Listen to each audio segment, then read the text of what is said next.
La emoción es un componente complejo de la psicología humana que se conforma de elementos fisiológicos que se expresan en forma instintiva y de aspectos cognitivos y socioculturales.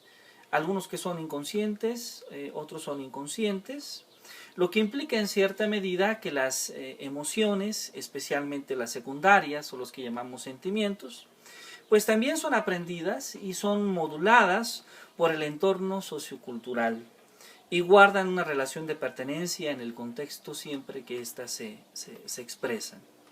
La función principal es el poder causar en nuestro organismo una respuesta adaptativa, ya sea a través de sensaciones de rechazo o huida, o bien de acercamiento y aceptación.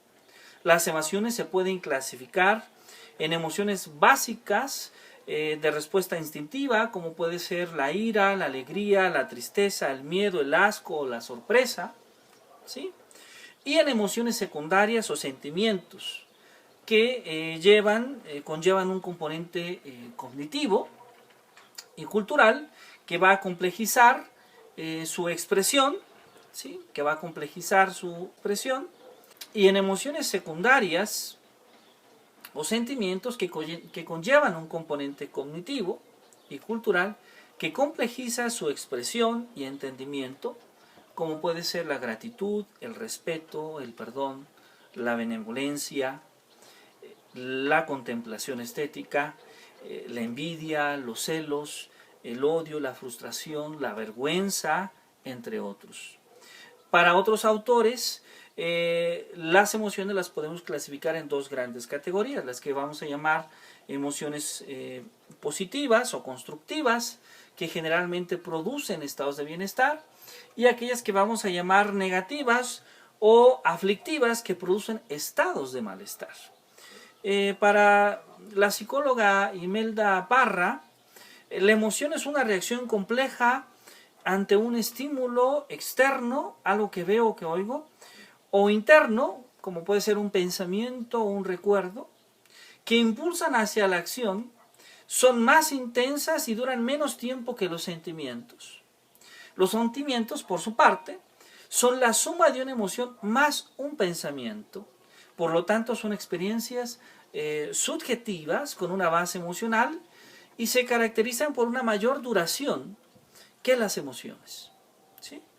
Pues estas últimas pueden durar inclusive cuando un estímulo externo ya ha pasado. Ahora, es muy importante mencionar que el manejo inadecuado de las emociones se relaciona con el desarrollo de conductas agresivas que causan daño físico o psicológico a sí mismo, a otras personas o a uno mismo. Conductas que pueden ser discriminatorias, que pueden ser de exclusión y que además afectan de manera drástica la posibilidad de tener éxito en el ámbito escolar.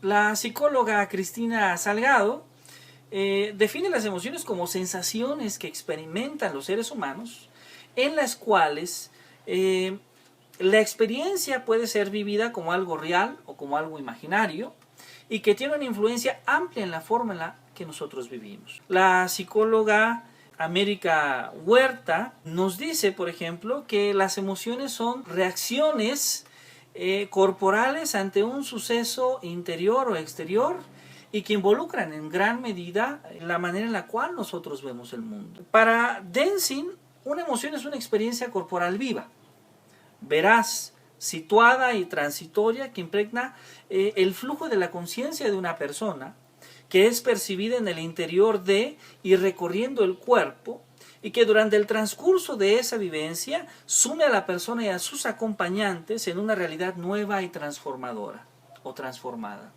La realidad de un mundo constituido por una imagen de esa experiencia emocional. A través de las emociones, entonces, es que nosotros construimos una imagen parcial de la realidad que asumimos comúnmente como nuestra realidad. Entonces las emociones alteran la atención y la conducta y activan las redes asociativas entre los actos de aprehensión y las representaciones mentales. Es decir, le asocian un significado a la información que nosotros recibimos del medio exterior. Es importante mencionar que dicha información guía pues la construcción de los procesos de pensamiento e inclusive del uso de la memoria. Los sentimientos son el resultado de las emociones y los diversos estados emocionales son causados por la liberación de neurotransmisores, ¿sí?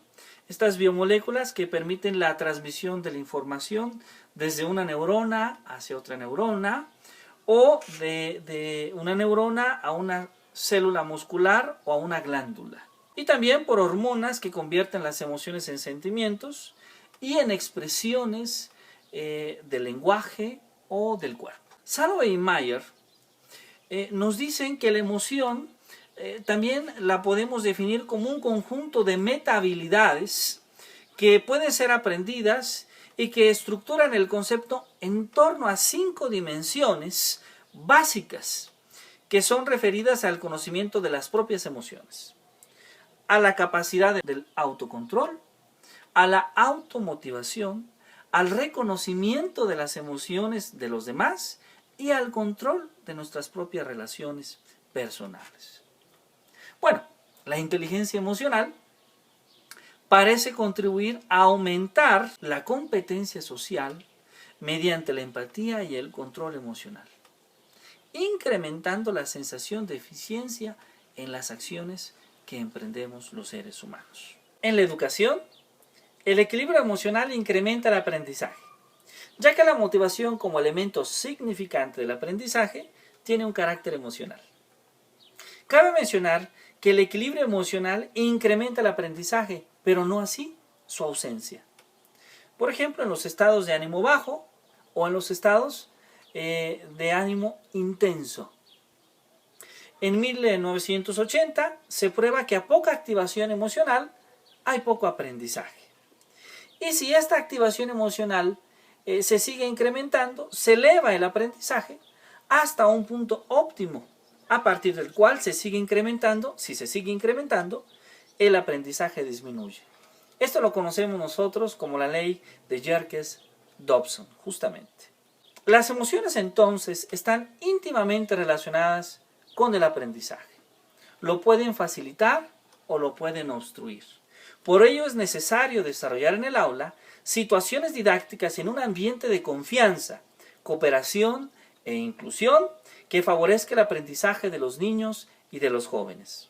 Una estrategia útil es considerar lo que tiene significado, lo que motiva, aquello que desarrolla pues un aprendizaje significativo, y lo que está en su contexto, aquello que desarrolla un aprendizaje situado.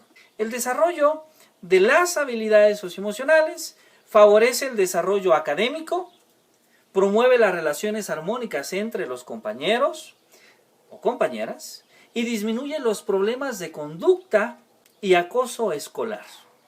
Mejora la participación ciudadana y el éxito laboral y contribuye a la salud y al bienestar, adaptando mejores estilos de vida saludable y favoreciendo la salud mental. Cuidemos entonces nuestras emociones. Aprendamos a gestionar nuestras emociones.